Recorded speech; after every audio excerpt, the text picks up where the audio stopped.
Welcome to Hood Champion Boxing and Sports. In boxing, you find a way to win or you find a way to lose. A lot going on in the world. A lot of us are talking about Bud Crawford and Terrence Bud Crawford and Earl Spence. A lot of people are disagreeing. But there's much bigger things going on in the world than having fans of two of the top welterweights poke each other in the eye. You have a war that's going on out there between Ukraine and Russia. And it's just one of those unfortunate situations.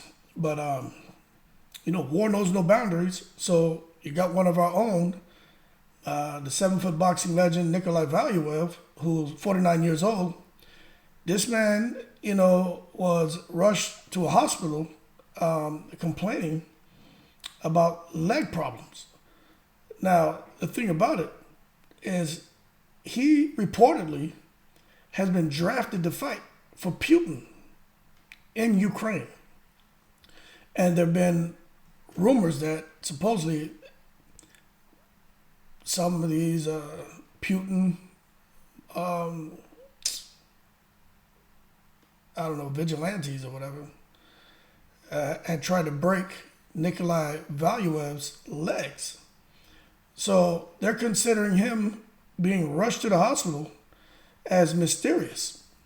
And they're saying that he's never had any issues since retiring from boxing. But all of a sudden, a couple weeks after being drafted to go fight in Ukraine, all of a sudden he gets rushed to the hospital with these issues with his legs. Now, the thing is that at 7 feet tall, maybe he's just having some kind of complications, you know what I'm saying? And with a body like that, in stress, because obviously he does not want to go fight in Ukraine for Russia, there's no telling how a body like that will react to stress and his blood pressure being elevated. But a lot of people are just reflecting on his career and how he, fought David Haye, and David Haye beat him, and that was a pretty good shot he hit him with and buzzed him.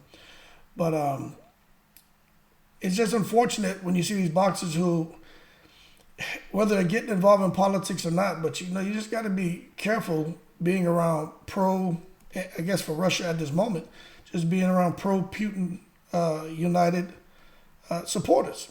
Because as a result, they can come get you.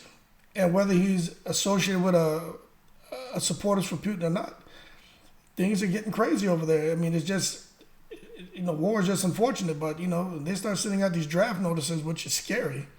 It's not like they discriminate on who they're going to bring in to help support their cause. And my understanding is Valuev is starting to get a little bit better now, but the leg problems on a giant like that's not good. So I don't know what all is going to happen. I know that he's supposed to be doing a little bit better, but there's supposedly some people out there who are trying to debunk this myth that someone tried to break his legs. But there are other people who are saying that people are afraid to go any further talking about what was the real cause for his leg problems, because they don't want to exacerbate the situation, anything with Putin and his vigilantes. And that sucks that you have to live like that, you know what I'm saying? But Valuev did go on, and he wasn't confirming or denying that he was in the hospital, but he did send out a kind of cryptic message where he was just thanking people for their concerns and well wishes. It said that everything is fine for the moment, and that he just said we're working. Now, I don't know what that means, but it really doesn't say. It really doesn't say much. You know what I'm saying? What does we are working means? You see, I don't understand. So I guess there'll be more to come from Valuev on that. But I do know that a situation like this just had to be very very careful with what you say. It's very unfortunate, man.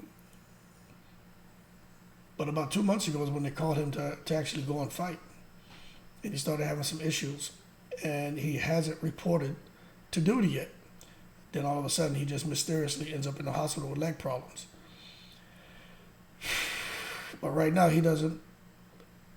he does not want to go to Ukraine and fight.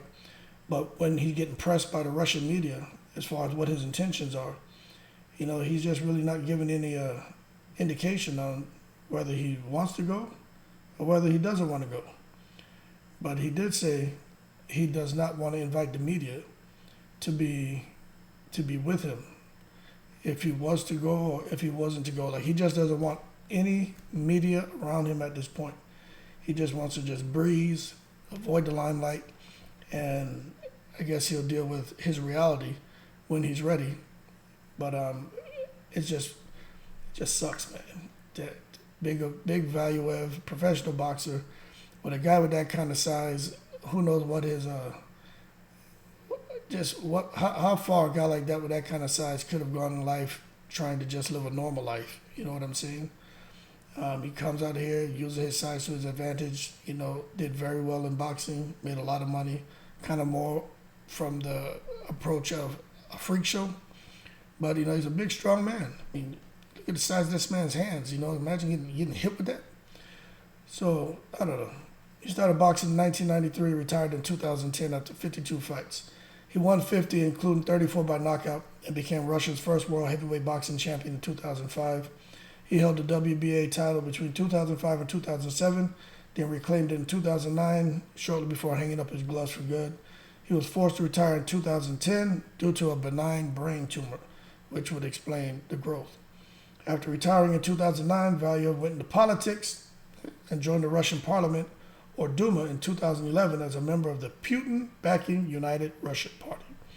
He is also a Bigfoot obsessive who has spent many years trying to track down the elusive creature in the wilds of Siberia.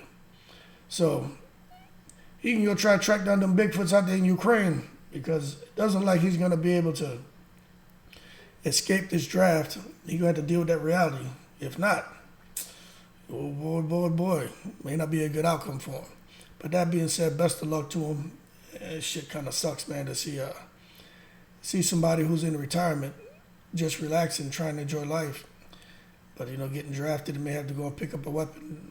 And it's just unfortunate, man. You got to just be grateful for your situation, because just when you think your situation's bad, boy, oh boy, can it get worse. But that being said, man, best of luck to Valuev. Y'all keep cool. Shout out to the veterans. Shout out to everybody from all 7 continents. I appreciate the support. PayPal and Cash App if you'd like to support the channel. Hit the super thanks button and donate. Y'all keep cool. And as always, I'm in the breeze.